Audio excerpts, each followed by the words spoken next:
जरा बात करते हैं भारत और चीन के दरमियान भी, क्योंकि भारत और चीन के दरमियान एक और मीटिंग होने जा रही है और line of actual control LOC के मामले पर 17 जुलाई को यानी कल इंतहाई अहम बैठक होने जा रही है।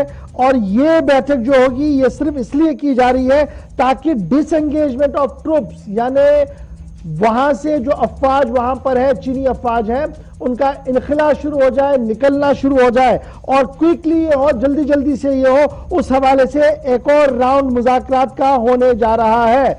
16 राउंड अभी तक हुए हैं और यह भी याद रखिएगा 17वें राउंड की बातचीत होनी है। और लास्ट बार जो बातचीत हुई थी वो मार्च 11 को हुई थी, जिसके बाद यह उम्मीद लगाई जा रही थी कि शायद बहुत चीजें तेजी के साथ तब्दील होंगी, लेकिन चीन के अड़ियल रवैये की वजह से अभी तक इसमें कोई भी पेशरफ्त देखने को नहीं मिल रही है। 50,000 से ज्यादा अफवाज इस वक्त सरहद पर तैनात है और एयरफोर्स से लेकर नेवी और जनरल आर्मी तक जवानों को तैनात कर दिया गया है और लगातार वॉर एक्सरसाइज भी वहां पर की जा रही है, क्योंकि सरहद पार जिस तरीके से ट्रेन, हेलीपैड, अस्पताल और दीगर चीजों की तैयारियों में वहां फौज लगी है, उससे यह साफ लग रहा है कि शायद आने वाले दिनों में बर्फ पिघले, इसका बहुत कम ही अंदाजा लग रहा है। सीधे रहमत करीम के पास। रहमत, कल का दिन डिप्लोमेटिक चैनल से भी काफी अहम माना जा रहा है, क्योंकि खारजा वजीर साहब और दफ्तर खारजा लगातार इस पूरे मामले को प्रोसेस में करते रहे और जो एक मैकेनिज्म चीन और भारत का है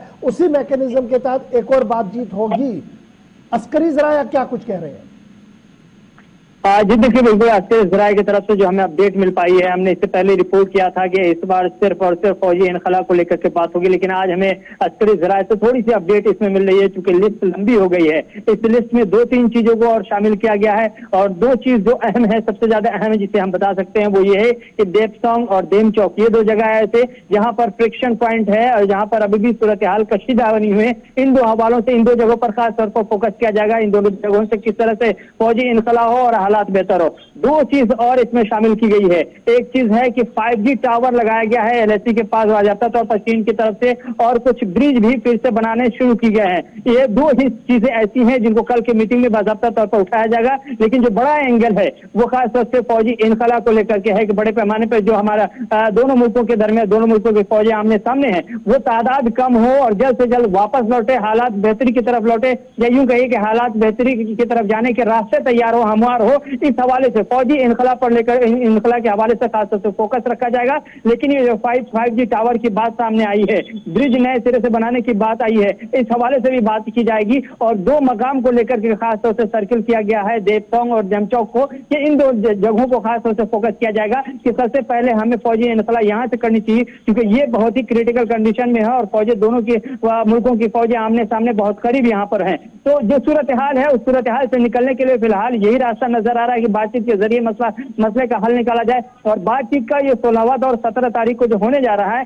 उसकी जो रिपोर्ट बनाई गई है, या यूं कहिए कि जो सर्कुलर जारी किया गया है, जरा से हमें जो खबर मिल रही है, उनमें इन इश्यूज को बाज़ाब्ता तौर पर उठाया जाएगा। देखना होगा कि चीन का रिएक्शन क्या होता है, चीन का रद्द-ए-अमल क्या होता है, क्योंकि चीन की जाहिरी बातों पर हिंदुस्तान की खुफिया एजेंसियां, हिंदुस्तान की मिलिट्री भी भरोसा कम करती है, इसलिए चीन के इशारों को भांपने की कोशिश की जाएगी। चीन की हरकतों से सब कोई वाकिफ है। पहले हम देख रहे हैं कि दफ्तर खारजा काफी एक्टिव दिखा।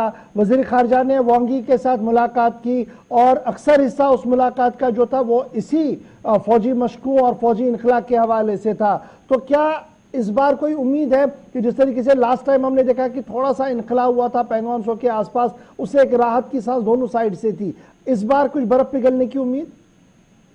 जी देखिए, बिल्कुल जरा सा गैप हो गया है। अदवार की मीटिंग में दोनों मुल्कों के दरमियान में लंबा गैप हो गया है। हालांकि इतना गैप नहीं होता, लेकिन इससे पहले हमने देखा वज़ीर खारजा, दोनों मुल्कों के वज़ीर खारजा की मीटिंग हुई। उस मीटिंग का जो रद्द अमल था वो रद्द अमल कल नजर आएगा जब फिर से मीटिंग होगी 16वें दौर की। तो ये जो हिंदुस्तान की कोशिशें पहले दिन से भी यही थी कि जहां मिले, जैसा भी मिले, हमें बातचीत करके के जरिए ही मसले का हल निकालना है। बातचीत के जरिए ही मसले को हल निकालने के लिए हिंदुस्तान पहले दिन से बजिद था और आज भी अपने स्टैंड पर कायम है। यही वजह से हर मौके पर हिंदुस्तान ने यही पहल की है कि बातचीत के जरिए मसले का हल निकाला जाए। जब वजीर खारजा चीन से मुलाकात हुई, उसमें भी कहा गया कि हमारी मुलाकात बड़े दिन हो गए, फिर से मुलाकात करके बाज़ाब्ता तौर पर जो सूरत हाल है LAC पर स्टैंड ऑफ की सूरत हाल है, जो दोनों मुल्कों की फौजें आमने सामने हैं, उसे राहत देनी चाहिए। हमें रिश्ते की तरफ, बेहतर रिश्ते की तरफ वापस आना चाहिए और जो हमारे मुल्कों के मुआहदे हैं उन मुआहदों पर अमल करने का वक्त आ गया है। हिंदुस्तान के वजीर खारजा ने बहुत ही साफ अंदाज में कह दिया था। उसके बाद थोड़ी सी पॉजिटिव रिस्पांस के हवाले से हम कह सकते हैं कि मुस्बत जवाब आया था